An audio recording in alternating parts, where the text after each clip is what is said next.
Oui, parce qu'en fait, là, on s'achemine malheureusement vers 300 morts, peut-être plus, mais il ne faut pas oublier qu'il y a des morts presque toutes les semaines. Généralement, on n'en parle plus. Il y a cette espèce d'anesthésie qui, malheureusement, est le lot de la machine à informer.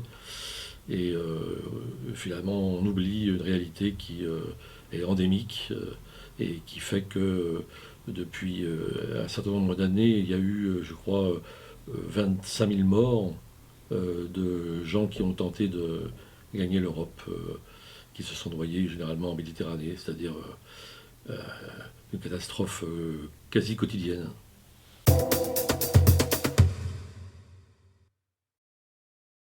Alors les causes profondes, on les connaît, c'est-à-dire que personne ne fuit son pays par plaisir. C'est soit la misère, la famine, les grandes sécheresses, enfin, les bouleversements climatiques. De plus en plus, quand même, on le voit, les gens qui tentent, par exemple, de gagner l'Europe fuient des guerres, des dictatures, la répression, hein. On vient de Syrie, on vient d'Érythrée, de Somalie. C'était le cas de ces malheureux qui se sont noyés au large de Lampedusa. Eh ben, en Érythrée, il faut savoir qu'il y a une dictature épouvantable en ce moment, avec des camps de détention monstrueux. En Somalie, il y a une sorte de guerre civile, dont l'épisode d'ailleurs de la prise d'otage de Nairobi était une illustration.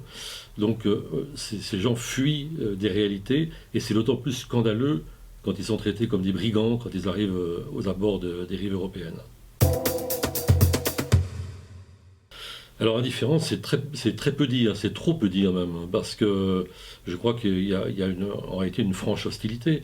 On ne peut pas tenir chez nous les discours qu'on tient sur les Roms, qu'on tient sur les immigrés en règle générale, et puis vouloir sauver des gens qui sont en détresse en mer parce qu'ils viennent des côtes libyennes ou des côtes tunisiennes.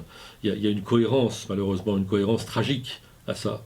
Et je crois que c'est tout un discours, donc c'est pas de l'indifférence, c'est hélas de l'hostilité et un phénomène de rejet. C'est-à-dire que c'est toute notre morale publique qui est en cause, et le discours du Front National, mais le discours du Front National avec les contagions que l'on sait auprès de la droite, parfois de la gauche. L'autre ministre de l'Intérieur n'est pas du tout exempt de reproches en ce domaine.